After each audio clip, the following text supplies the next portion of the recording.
Paulo, de perseguidor, tornou-se perseguido, por amor a Cristo.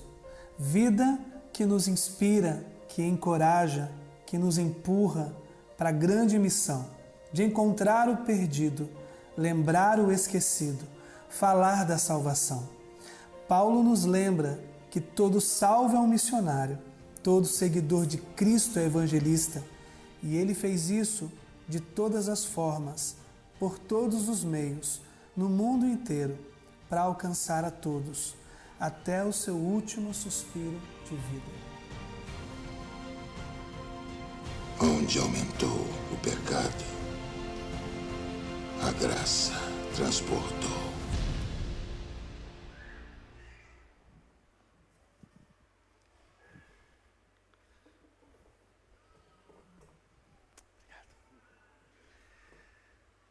Os nossos corações estão preparados para a reflexão que nós faremos sobre um Deus que decidiu sair do anonimato, conhecido apenas entre as pessoas que o compõem, o Pai, o Filho e o Espírito, e a decisão que tomaram de se revelar ao ser que Ele traria à existência.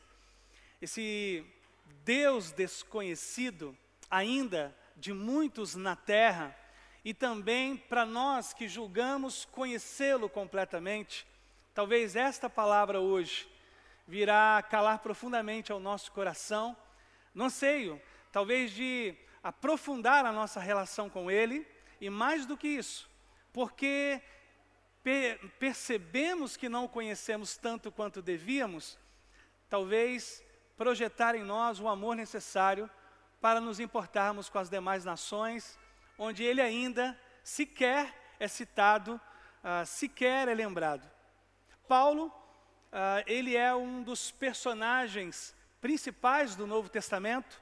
Todo o Novo Testamento ele é construído sobre a máxima do Evangelho de Cristo por meio dos 4 evangelhos, mas depois da igreja primitiva ter se espalhado por toda a região, fruto do alcance deste evangelho, do reino que Jesus Cristo entregou.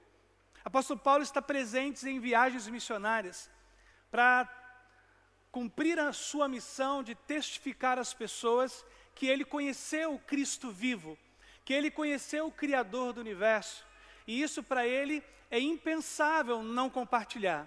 Tão logo Paulo se veja rendido aos pés de Cristo, sua primeira decisão é: preciso compartilhar este Deus que se revelou a mim, para que outras pessoas experimentem e sintam o que eu também sinto. De fato, o cristianismo está pautado sobre essa máxima do amor de Cristo, em que um dia, alcançados por este amor e transformados por este amor, constrangidos por este amor, nós também, como Paulo, nos percebemos em uma eterna dívida e, portanto, sabedores de que deveríamos compartilhar com todo aquele que cruzasse o nosso caminho. Tornar Deus conhecido aos nossos familiares, aos nossos primos, tios e avós, aos nossos pais e irmãos. Tornar Cristo conhecido na nossa vizinhança, nos amigos que dividem o tempo de estudo da faculdade, os amigos da empresa. Este deveria ser o nosso grande objetivo de vida, nosso propósito de existência. E apóstolo Paulo, era exatamente isso que ele tinha em sua mente e tinha em seu coração. Por isso, pensar sobre este Deus que Paulo apresentará a Atenas com um altar erguido para ele, como um Deus que é desconhecido e, portanto, deveria também ser honrado, vai valer a pena para nós. Porque nós, daqui a pouco, iremos para os nossos lares, retomaremos a nossa vida comum a cada um, pagaremos nossas contas nessa semana, iremos voltar aos estudos acadêmicos, a empresa amanhã nós iremos trabalhar, retomaremos nossa vida comum depois de um dia em que paramos para descansar. Esse exercício da próxima semana, nos contatos que temos, na verdade é a expressão do que você compreendeu hoje, para ser vivido. Por isso é que domingo é o dia que inaugura uma nova semana de realizações, de mudanças, de reflexões, de novas atitudes, de hábitos novos, de desafios acalentados e guardados no coração, para que a gente possa viver a palavra. Porque não faz diferença alguma se nós só somos ouvintes. Não faz diferença alguma no ambiente que moramos, vivemos e nos movemos, se nós não colocamos em prática aquilo que o Senhor nos ensina.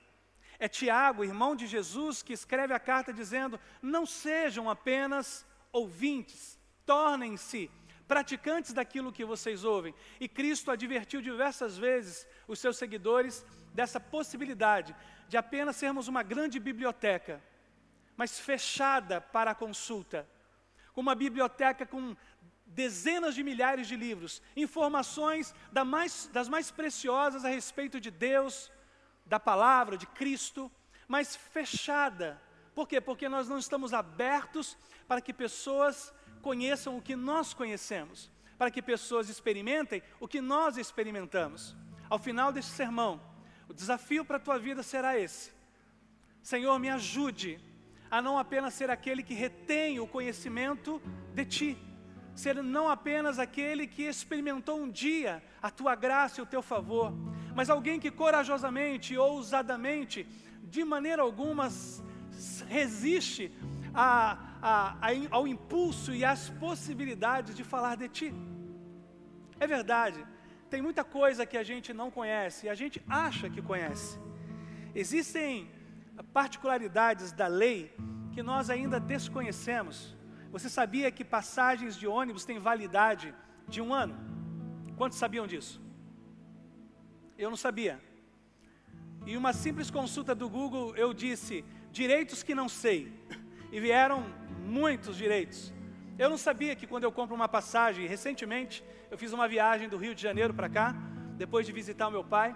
Eu não sabia que aquela passagem, se eu não pudesse ter usado, eu poderia ainda utilizá-la num período de 1 ano. É um direito adquirido por você.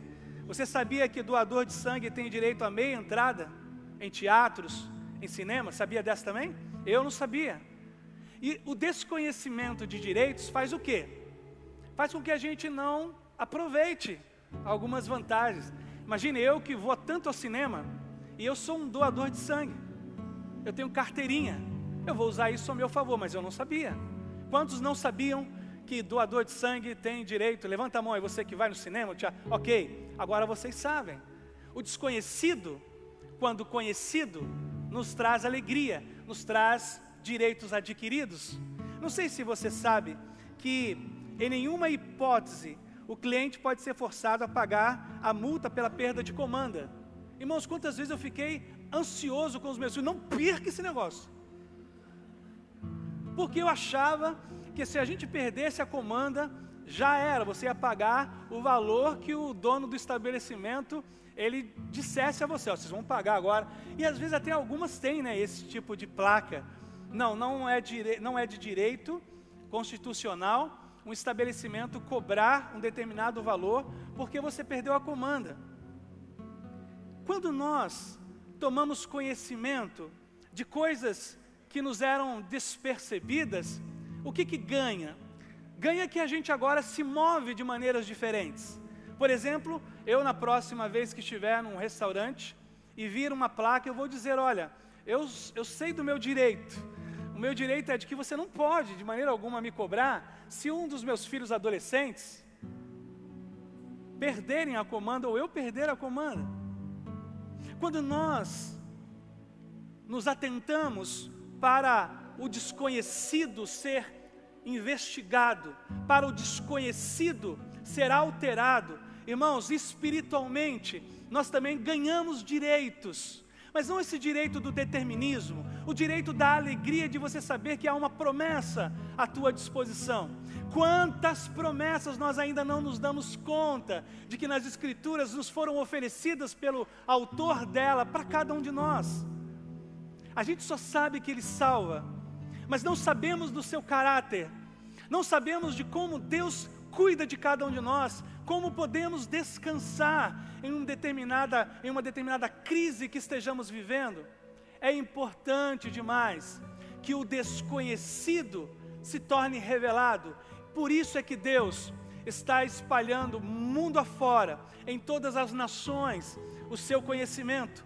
O direito adquirido que Jesus Cristo teve sobre a cruz do Calvário para todo ser humano, direito aos céus por sua graça e seu favor. Lembrando que esse direito é adquirido pela graça de Cristo, não é mérito teu. Mas, de alguma forma, quando o ser humano toma contato com o Evangelho, a primeira informação que ele absorve em seu coração é: eu não sabia que Jesus Cristo deu a sua vida para que eu pudesse ter acesso à presença de Deus eternamente. João 3,16.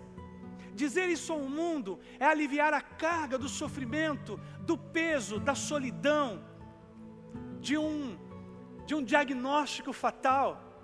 Quantas vezes eu, em um hospital, trazendo essa boa nova, não arranquei um sorriso de quem tinha sobre a sua prancheta alguns dias contados por um diagnóstico do médico. Talvez no total desespero, ao dizer: olha, eu queria trazer uma informação para você. Então diga: Jesus Cristo, Ele deu a sua vida por você, por causa dos nossos pecados. Ele morreu pelos seus e pelos meus pecados. Para quê, Marcos Davi? Para que nós tenhamos acesso ao perdão, e pelo perdão, acesso aos céus e à vida eterna com Ele. Quantos eu não vi esboçarem um sorriso algumas horas ou dias antes de sua partida? Vale muito a pena quando o desconhecido se torna conhecido por cada um de nós. Esse é o clamor do apóstolo Paulo, no texto que nós mergulharemos nessa noite, o texto de Atos capítulo 17. E eu queria que você abrisse esse texto comigo, Atos capítulo 17.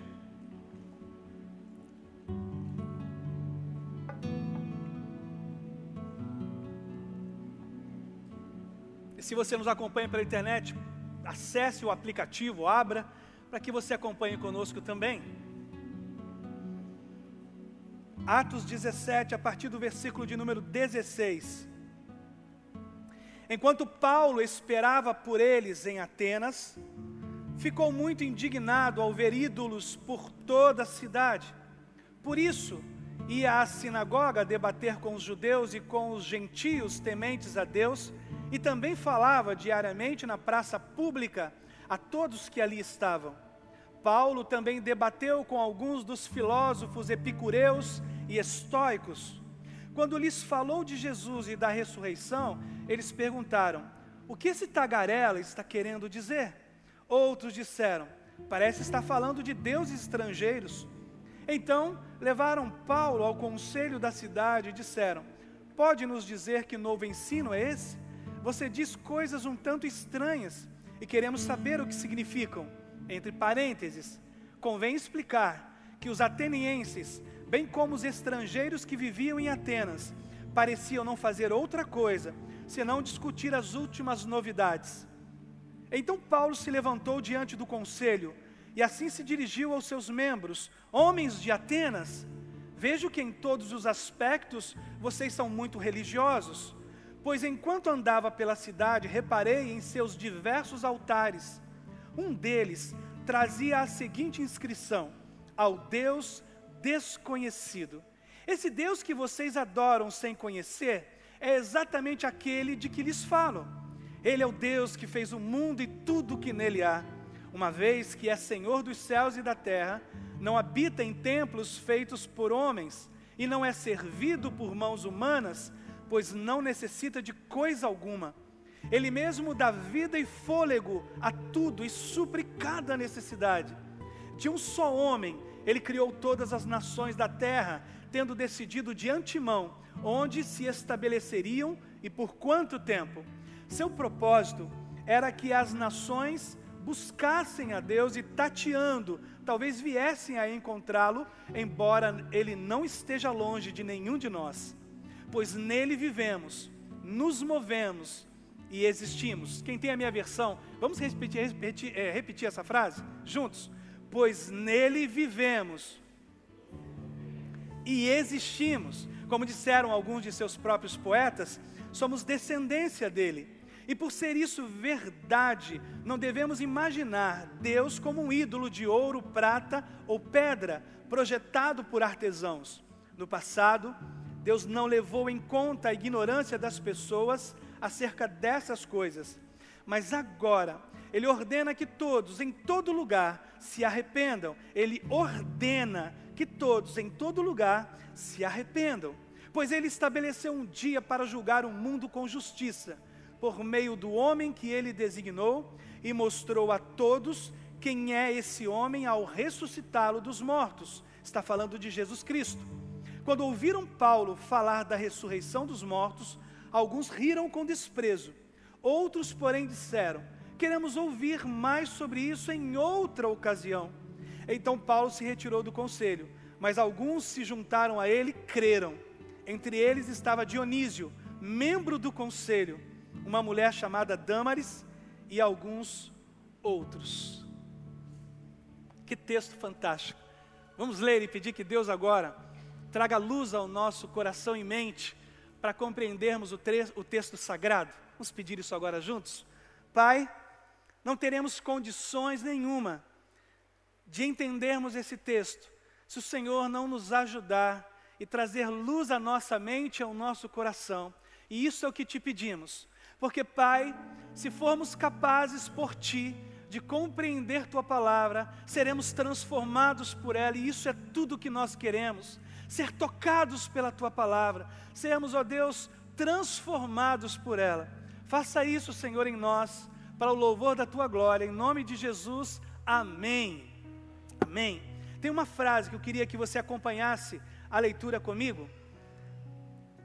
Essa frase diz assim: há uma enorme confusão entre as pessoas que dizem conhecer a Deus, mas suas obras refletem exatamente o contrário. Se o conhecemos, devemos buscar sua vontade, espalhar seu amor e viver inteiramente para a sua glória. Quando o desconhecido se revela, não nos cabe outra coisa senão fazer exatamente isso: compartilhá-lo aos outros, viver no seu amor e refletir a sua glória em nossas atitudes, caráter, em nossas ações, pensamentos, em nossos desejos, em nossos anseios. Sermos todos para Ele, inteiramente dEle. Ao final, será essa pergunta que Deus fará a cada um de nós, porque foi essa que Ele me fez. Marcos Davi, você tem total compreensão de como eu quero que você viva para mim? Foi essa a pergunta que Ele me fez essa semana. E eu respondi em uma oração sincera e humilde: Senhor, Tu sabes que o maior desejo do meu coração é seguir plenamente o Teu querer, conhecendo o Senhor, Te apresentar aos outros. Mas tem misericórdia de mim, porque eu sou um pecador, Senhor. Posso falhar nesse processo de não demonstrar aos outros toda a beleza de quem o Senhor é, toda a bondade que reside no Teu coração. E foi tão bom poder receber uma paz no meu interior, de que Deus estava ouvindo a minha oração, e de que me usaria a partir, de que me usaria apesar da minha confissão de fraqueza, da minha confissão de um possível risco e perigo de não compartilhá-lo como Ele espera ser compartilhado.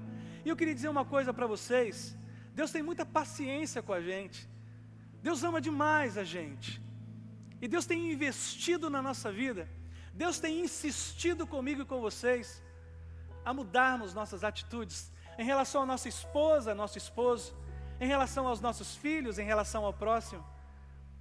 Mas talvez hoje seja o tempo de você dizer basta para algumas coisas na tua vida. Existem tempos em que a gente tem que colocar ponto final, onde deve ser encerrado, onde a gente tem lutado para manter e arrastar pelos anos, finalizarmos e dizer basta.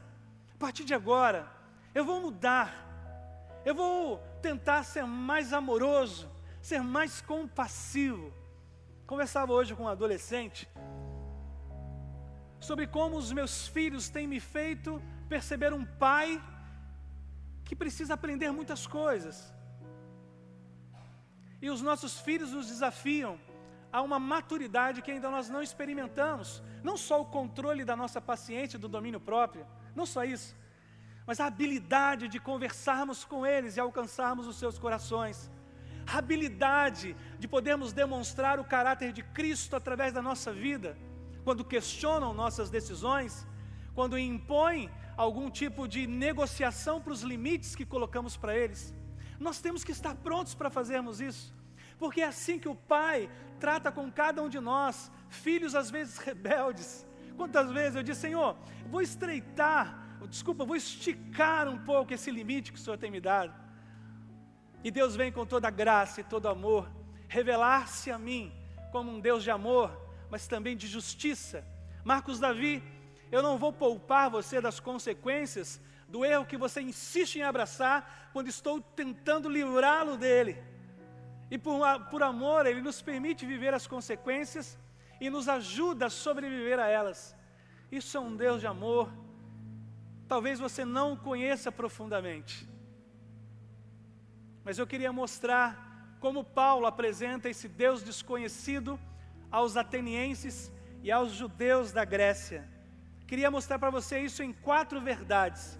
A primeira, a idolatria deveria nos indignar. O texto sugere, no versículo 16, a palavra indignação para o coração de Paulo é a turbulência, é o coração angustiado pelo que viu, pelo que percebeu. Mas um erro sempre cometemos quando avaliamos a idolatria à luz da Bíblia. Nós só acreditamos que a idolatria que fere o coração de Deus seria a tentativa humana de colocá-lo em uma espécie de escultura. Não, todas as vezes que eu entrego um nível de confiança em algo ou alguém, estou idolatrando. Por isso, nós chamamos os grandes cantores, atores, de ídolos. Tinha um programa até muito recente, chamado exatamente Ídolos, que era a formação de artistas com essa categoria. Todas as vezes que uma profissão, um estudo, toma o lugar de Deus na nossa vida, um bem, eu me recordo de receber um irmão muito querido, muito amável, e ele entrou porta dentro do gabinete, sem marcar aquele tempo, disse: pastor, você precisa me atender. E ele entrou chorando, e não era uma atitude comum dele chorar. Eu disse: claro, irmão, sente-se. E ele começou a chorar, a gente chama de copiosamente, essa expressão chorou de soluçar. Até que eu esperei, trouxe uma água para ele, e ele disse: pastor, acabaram de roubar o meu caminhão. E eu estava imaginando uma tragédia, mas a graça me fez ver que era um apego tão enorme daquele irmão a um bem, que eu teria que ajudá-lo a compreender que o Deus desconhecido, Ele é o Deus que satisfaz a alma quando todas as coisas nos são tiradas. Irmão, irmã, pare um tempo para pensar. Se te fosse tirado, disse isso Lutero, se te fosse roubado os bens, sobraria contentamento e alegria? Se te fosse tirado a saúde, te sobraria contentamento e alegria em Deus? Foi isso que Jó, em uma oração, disse a Deus: Senhor, Tu sabes de tudo, não tenho mais a saúde que tinha, não tenho mais os bens que tinha, não tenho mais os filhos que tinha, mas minha fé, meu coração estão em Ti.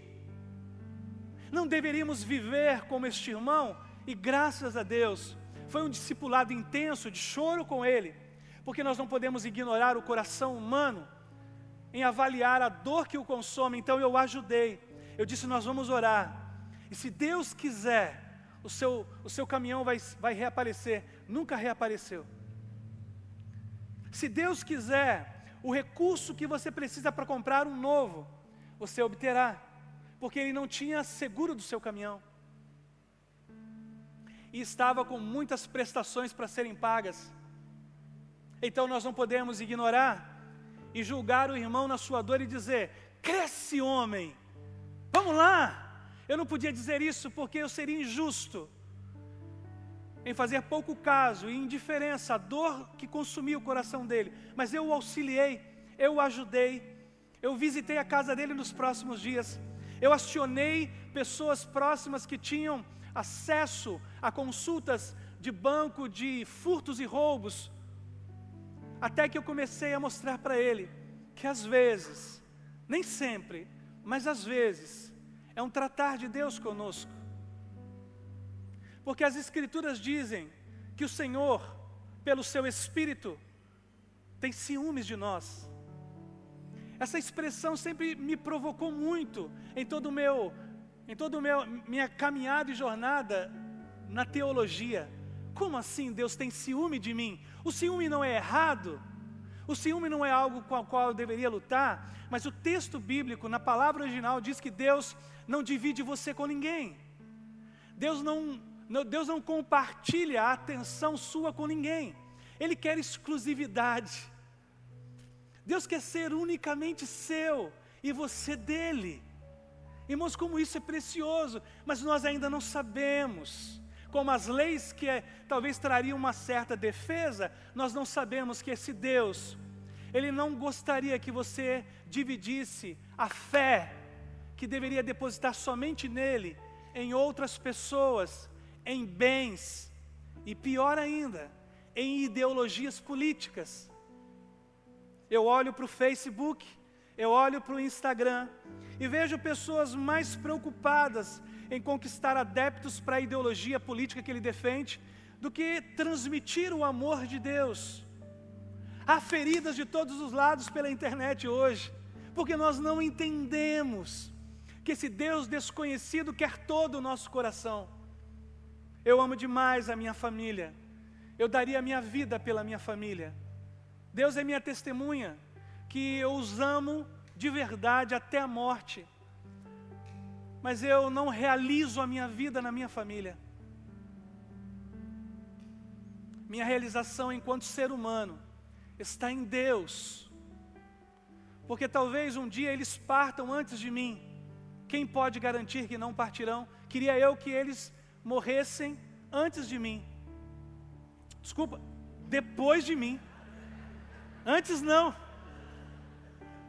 E ouça Deus a minha oração. Senhor, depois, pela dor, mas ninguém pode garantir que meus 3 filhos amados e minha esposa não podem viver isso. Então minha fé, a minha esperança de vida não pode estar depositada. Irmãos, eu amo demais ser pastor, mas minha esperança não está depositada no ministério pastoral, nele. É isso que Paulo está dizendo, que quando o nosso coração começar a ser dividido entre Deus e alguma outra coisa, profissão, o cuidado com o corpo, e eu vejo isso tanto acontecendo, a gente está se perdendo em não dar a Ele a devoção única e exclusiva que Ele merece, a confiança exclusiva nele. Os reinos passam, os mandatos presidenciais passam, as ideologias políticas, elas mudam. A Heloísa leu aqui que os bens enferrujam, as medalhas e troféus, eles também enferrujam, mas Deus, que é a fonte inesgotável da razão da nossa vida, Ele jamais passa. Então Paulo está alertando isso. Segunda verdade do texto, a partir do versículo 17, Paulo chama a atenção para o nível de religiosidade que aqueles homens possuíam. Paulo começa a explicar que, embora eles sejam tementes a Deus, eles adoram o ser que não conhecem. Você se lembra que Jesus Cristo falou exatamente isso para a mulher samaritana no capítulo 4 do Evangelho de João? Num diálogo profundo e libertador que Jesus travou com aquela mulher, cheio de compaixão, ele disse a ela: vocês estão adorando alguém que vocês não conhecem. É possível conceber a adoração a um ser que não conhecemos. Irmãos, isso é uma verdade que deveria nos provocar. A religiosidade, ela é possível de ser oferecida, mesmo que nós não tenhamos uma experiência pessoal com Deus. A gente pode transformar essa noite em apenas mais um dia de religiosidade. E isso o apóstolo Paulo está atacando. Não, você não pode se satisfazer com o pouco que conhece a Deus.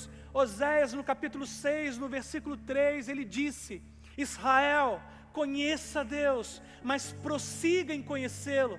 Não se realize, não se satisfaça, não se contente apenas com o nível de conhecimento que você tem dele. Eu o conheci aos 11 anos de idade. Foi quando eu ouvi a sua voz. Foi quando eu o percebi sobre a minha vida. E por 39 anos eu tenho conhecido ele. Eu vou dizer uma coisa para vocês. Cada vez que eu leio a Bíblia, cada vez que eu o percebo chamando a minha atenção, irmãos, é como se eu tivesse tido uma nova lição. Conhecer a Deus não é um conhecimento estático, é dinâmico. Então talvez você diga: pastor, o que eu sei já me basta. Não, não te basta, por isso você erra. Paulo está chamando a atenção dos homens que detinham autoconhecimento na Grécia. Nós estamos falando daqueles que eram a nata do conhecimento grego, os filósofos, os epicureus, os estoicos. Eles batiam no peito e se orgulhavam de saberem as respostas da vida que todo mundo procurava. Por que estamos aqui? Para onde iremos? Os filósofos se gabavam de estarem muito próximos da verdade. Você se lembra do que Cristo disse ser a verdade no ambiente greco-romano?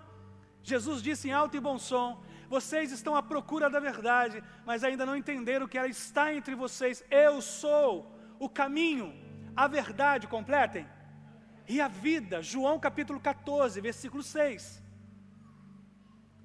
Esses homens se orgulhavam de conhecer muita coisa. Quem sabe você tem muitos diplomas, mas ainda não consegue sentir Deus no tempo mais sombrio da tua vida.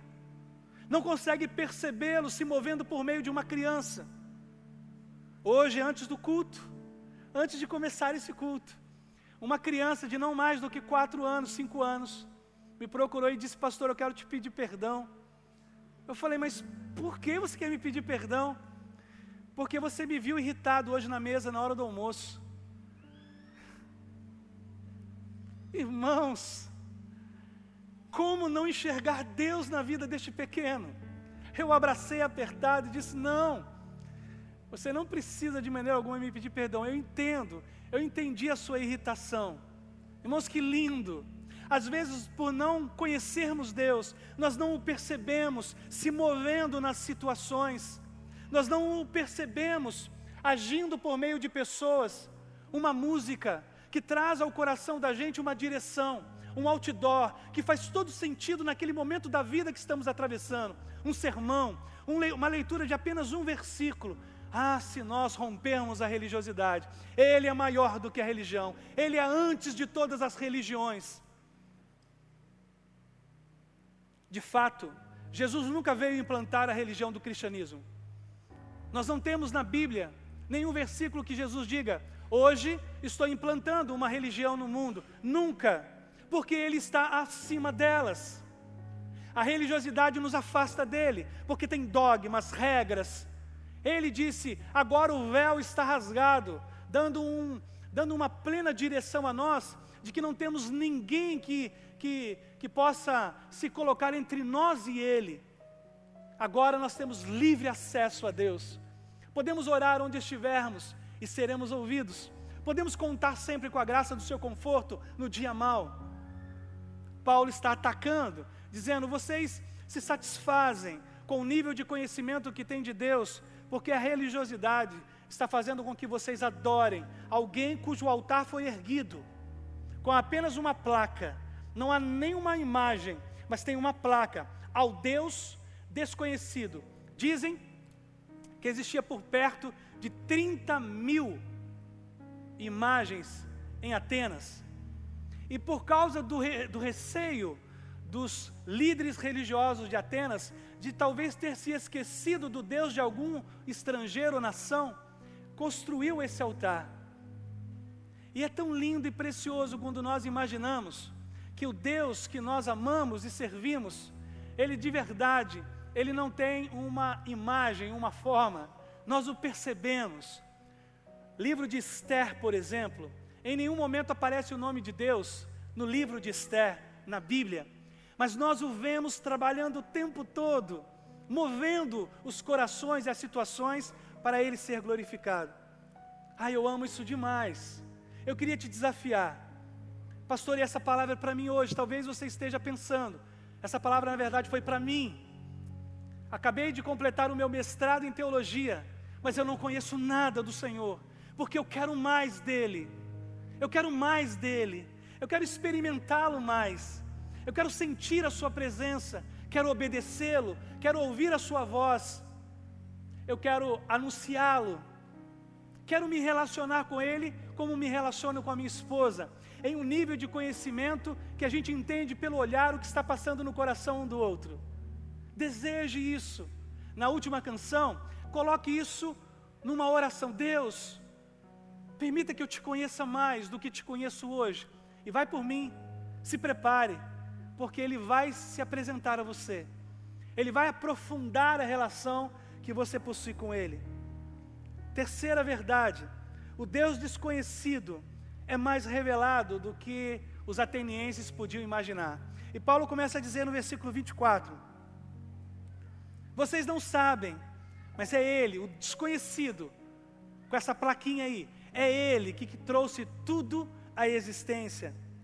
Ele é Senhor dos céus e da terra, e uma vez que Ele governe tudo, Ele não mais habita em templos feitos por mãos humanas. Esse lugar que a gente visita toda semana, e eu muito mais do que vocês, quase diariamente, esse é um lugar muito belo, mas Deus escolheu não mais habitar em templos como este. Quando eu deixar este lugar, o Senhor virá comigo, porque Ele decidiu habitar dentro do ser humano. Isso é lindo, porque a gente acreditava que Deus ficasse concentrado num determinado templo, e nos importávamos de cuidar do templo. Não, Deus agora disse, eu vou habitar, filho, dentro de você, para que onde você esteja, eu esteja em você, te ajudando em todas as esferas da vida. Imagine que, depois que o irmão André fechar essas portas, Deus permanecesse aqui, e nós tivéssemos que conduzir as nossas vidas sem Ele, porque Ele está aqui. Quão perdidos nós seríamos, mas Ele decidiu, segundo o apóstolo Paulo, habitar dentro de cada um de nós. E não só isso, ele disse, o nosso Deus, Ele não precisa de ninguém, porque Ele é totalmente realizado.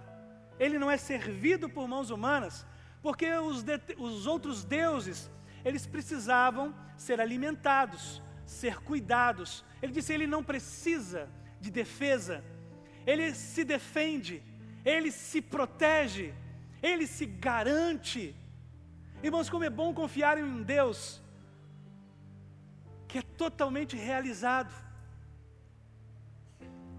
Quando criança, eu aprendi uma canção, e essa canção me enchia de medo. Cuidado, olhinho, o que vê.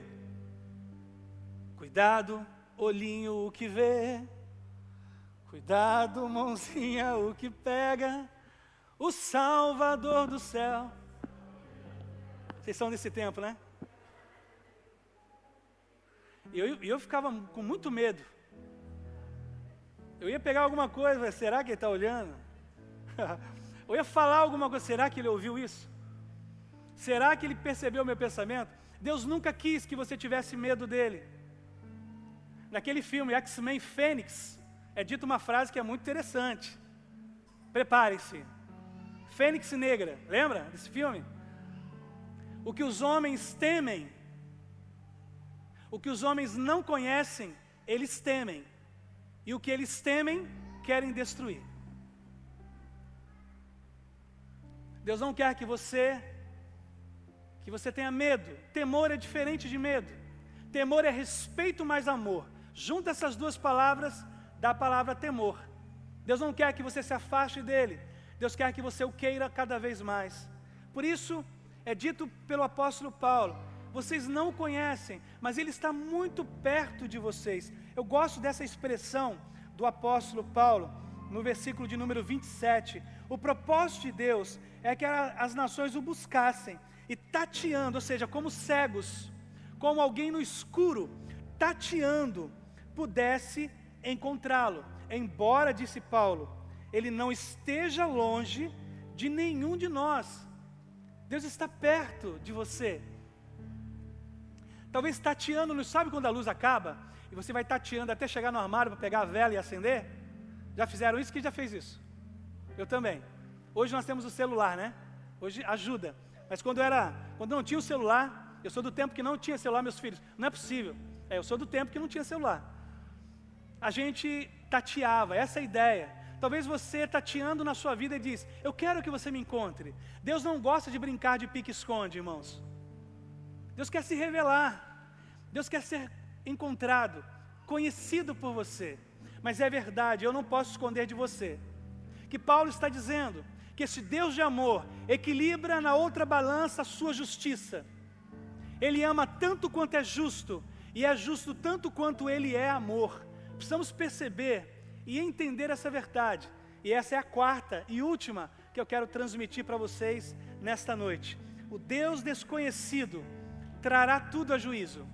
Os atenienses que ergueram altares para serem protegidos de calamidades, para serem protegidos de tragédias, de tempestades, de vulcões.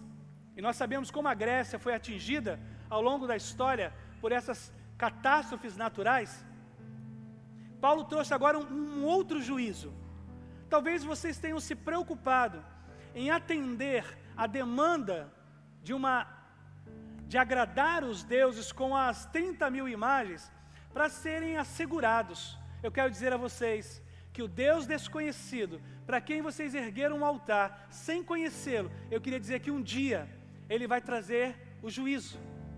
Um dia, pode ser hoje, porque nós não sabemos quando, só Ele sabe. Um dia, Ele trará todo mundo à sua presença. Cada um de nós teremos que prestar contas a Ele, do que fizemos, do que pensamos, do que falamos, das ajudas que retemos, da solidariedade que prestamos, do perdão que oferecemos para quem nos magoou. Um dia, o Deus desconhecido trará tudo a juízo. E eu acho isso importante de ser percebido, porque quando eu vivo na segunda, terça e quarta, eu não posso me esquecer que este Deus que cuida de mim, e que é a esperança da minha vida, e que é a razão de todos os meus sentimentos e movimentos, Ele me olha com o olhar de quem quer que eu acerte. Ele me olha com o olhar de amor, mas de quem não pode conceber acobertar os erros que cometo. Talvez eu e vocês faríamos vista grossa a um erro cometido por alguém, mas Ele não. E por que Ele faz isso? A Bíblia explica. Deus disciplina os que Ele ama, porque Deus não nos quer ver no erro. Deus não nos quer ver encharcados do pecado, atolados numa lama. Deus nos quer ver livres. Deus não nos quer ver escravos da pornografia, de uma maldade, escravos de uma mentira. Deus nos quer ver livres, e porque Ele nos quer ver livres, Ele traz todos os dias as coisas que fazemos ao seu juízo. Prestem atenção agora. Talvez isso explique porque você ainda não o conhece tanto, porque você acredita que Deus esteja validando todas as ações erradas que você esteja fazendo, e Ele não é assim. Nosso Deus não compactua com o erro. O nosso Deus, todas as vezes que me viu errar, Ele veio na minha direção e disse: Marcos, não pode continuar assim. Ou você acorda e se conserta com a minha graça, ou eu permitirei que você entre no deserto, simplesmente para poupar a tua vida, para te mostrar que eu me importo com o teu caráter, não apenas com a tua religiosidade. Porque religiosidade é muitas vezes aquilo que oferecemos da boca para fora, e Deus nos quer da boca para dentro. Ele quer a nossa alma, Ele quer o nosso comprometimento completo com Ele. E eu queria encerrar te dizendo uma coisa muito interessante desse texto. Apóstolo Paulo é dentre os escritores da Bíblia, muito possivelmente o mais intelectual de todos, talvez abaixo um pouco do sábio Salomão, pela sabedoria que recebeu dos céus. Paulo detinha o conhecimento de muitas línguas, mas também de muita ciência. Paulo dominava a arte da sua época, os poetas, os filósofos. Paulo entendia de política, ele faz uma autodefesa quando o Império Romano julga e depois o sentencia. Paulo era um cidadão romano e conhecedor da lei, ele traz a lei a seu favor. Paulo conhecia de teologia, Paulo conhecia de economia. E Paulo acreditava que pelo conhecimento que Deus havia permitido que ele tivesse, ele deveria usar isso para alcançar as pessoas. E o que acontece no texto bíblico que nós lemos, é que em um determinado momento, os grandes homens que estão ouvindo, os homens mais influentes de Atenas, sabendo que a Grécia era quase o centro cultural daquela época, aqueles homens dizem: olha, pode parar. Quando ele começa a falar de Jesus Cristo, ele diz: pode parar, nós não desejamos ouvir sobre isso. E o texto bíblico possivelmente nos oferece uma verdade. Paulo, embora pessoas tenham se convertido naquele Areópago, homens influentes tenham se convertido, Paulo toma uma decisão no coração: a partir de agora, eu não me valerei mais do meu conhecimento, eu não colocarei o meu conhecimento humano para atrair as pessoas para depois falar de Cristo. Elas ouvirão Cristo no primeiro minuto de conversa. Eu decido, disse Paulo aos Coríntios, eu decido pregar o Cristo e este crucificado, ainda que ele seja um escândalo, ainda que ele não seja compreendido. Irmãos, isso é lindo, porque essa é a decisão que nós temos que tomar. Eu vou viver Cristo, porque um dia eu estarei diante dele, e quando estiver diante dele, eu quero erguer as minhas mãos e dizer: Senhor, tu sabes que, embora pecador, eu lutei por toda a minha vida para te servir. Não havia nenhuma pessoa que cruzasse o meu caminho que eu não ousasse tentar falar de ti. Paulo disse isso: eu usarei todo o meu recurso, toda a minha vida, todo o meu tempo para falar do Cristo que mudou a minha história. Por isso ele vai dizer algo muito forte: eu vou considerar agora todo o meu conhecimento como esterco.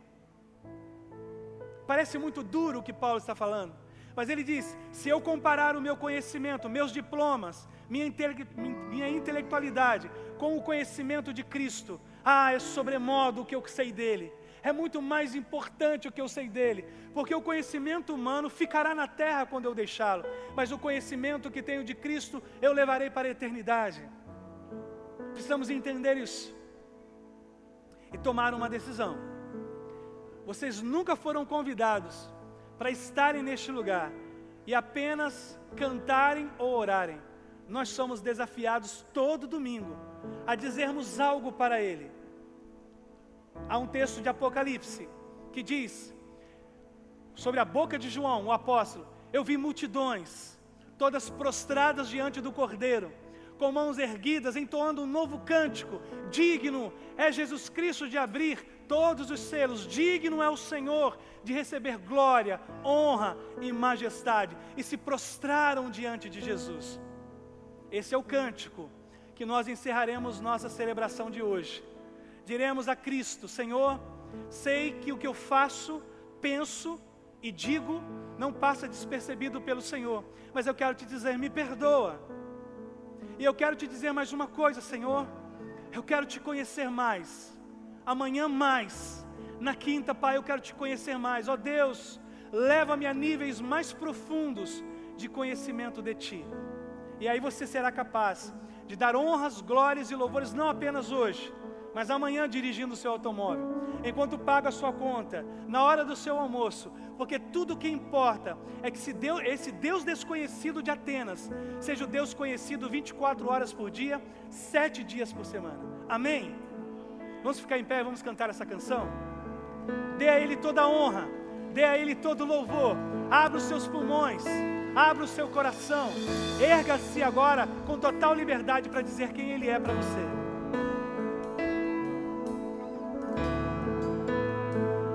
Obrigado, Senhor. Obrigado.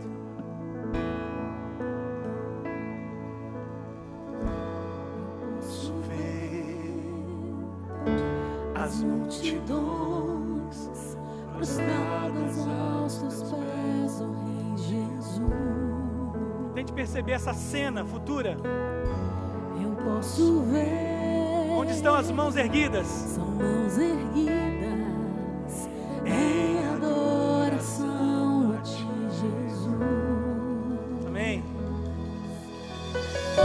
E em toda a terra um novo canto que exalta e glorifica a ti, Jesus.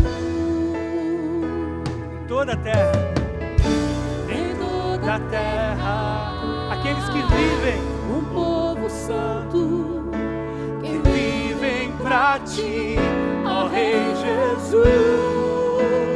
Recebe a honra, recebe a glória, todo domínio e poder são para ti. a majestade e as riquezas, Tudo aos teus pés, pois és Rei sobre nós. Senhor Jesus. Obrigado, Jesus, pela razão da nossa vida que tu és. Posso ver as multidões prostradas aos teus pés, ó Rei Jesus. Eu posso Eu posso ver, são mãos erguidas em adoração a ti, Jesus. Em toda a terra, um novo canto que exalta e glorifica a ti, Jesus.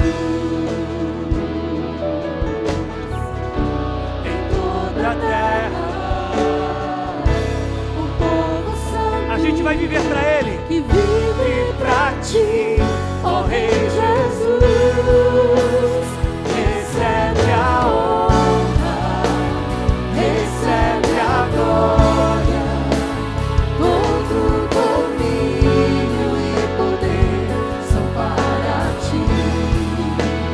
a majestade e as riquezas, Tudo aos teus pés, pois és Rei sobre nós. Recebe a honra, recebe a glória, todo domínio e poder são para ti. a majestade e as riquezas, Tudo aos teus pés, pois és Rei sobre nós. Senhor Jesus. Deixa eu explicar uma coisa desse texto que você talvez deixou passar despercebido. Biblicamente, todos nós um dia seremos recompensados por Deus por todo o nosso esforço na terra, por viver para Ele. Não sei se você sabia disso. Há na Bíblia reservado o que ela chama de galardões, recompensas, que Jesus pessoalmente dará a cada um de nós. A Bíblia chama de coroas. Prestem atenção.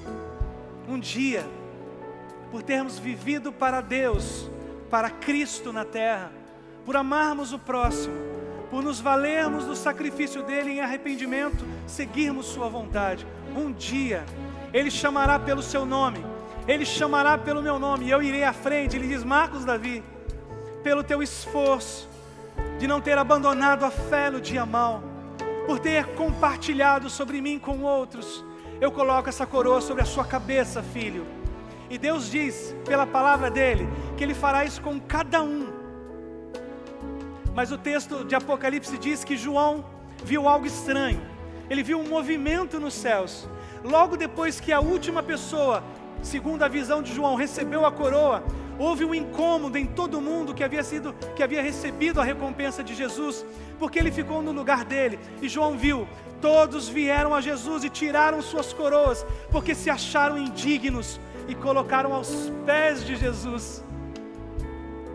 Nós podemos adiantar isso, podemos fazer da nossa vida um lugar de honras para o Senhor. Podemos dizer a Deus nessa semana: Senhor, seja glorificado na minha gratidão, honrado por tudo que o Senhor tem me feito e me dado.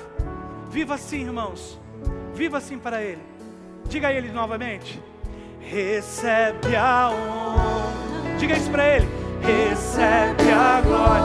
Dê a Ele todo louvor, todo domínio e poder. Diga para Ele que você é grato. A majestade e as riquezas, tudo aos seus pés, pois és rei sobre nós, Senhor Jesus.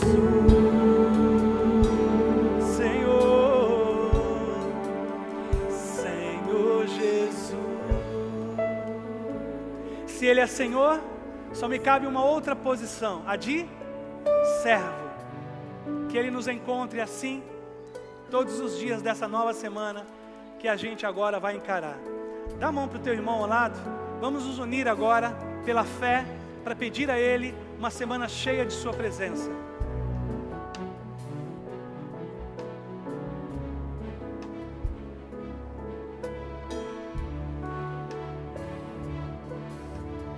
E muito obrigado, os queridos visitantes, por vocês estarem conosco essa noite. Nos deram muita alegria. Você é muito bem-vindo outras vezes. Que Deus o abençoe, sua casa, sua profissão e todos os recursos que você precisa. Mas acima de tudo, que Deus te abençoe com a revelação de quem Ele é, para que sua vida seja cheia da presença dEle. Muito obrigado, Deus bendito, por esse dia. E muito obrigado por essa noite tão preciosa. Ó Deus, obrigado pela vida do apóstolo Paulo. Obrigado, Deus, pela sua sabedoria dada por Ti, pelo seu conhecimento e por nos ter permitido, ó Deus, ter acesso a essa verdade tão linda da sua visita a Atenas. Ó Pai, Tu não és desconhecido por nós. Nós Te conhecemos, mas talvez, Pai, não o suficiente para vivermos plenamente a Tua vontade. Nós queremos Te pedir isso. Ó Deus, revele-se a nós. Nos ajude a Te perceber, ó Deus, 24 horas por dia. Nos ajude, ó Deus, a termos nojo do pecado e por isso viver uma vida que Te agrade. Nos ajude a dizer não para aquilo que nos traga prazer, mas fira o Teu coração. Nos ajude, Pai. Nos ajude a sermos bênção para a vida do outro. Estendermos este amor que o Senhor nos tem para o outro, Pai. Dizermos o quanto também o Senhor os ama. É a nossa oração. E que o Teu amor, provado pela cruz em Teu Filho Jesus, caia sobre nós. E que a graça do Teu Filho, Pai, bendito Senhor e Salvador nosso, caia sobre nós agora de mãos dadas. E que o consolo, o conforto, o poder e a unção do Teu Espírito sejam sobre nós, sobre todo o Teu povo espalhado pelos 4 cantos da terra, pelas 5 regiões do Brasil, desde agora e para todo sempre, Pai, que haja paz em Jerusalém, em nome de Jesus, amém. Dá aquele abraço apertado no teu irmão. Vão em paz. Uma boa semana. Deus abençoe a todos. Todo domínio e poder são para Ti.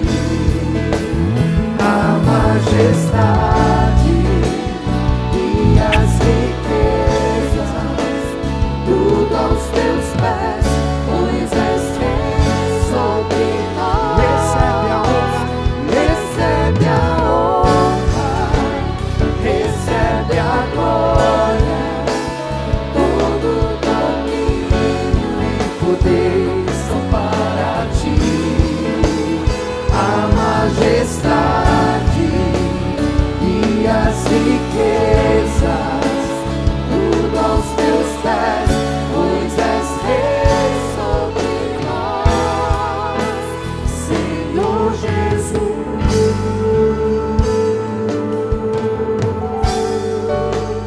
Senhor Jesus.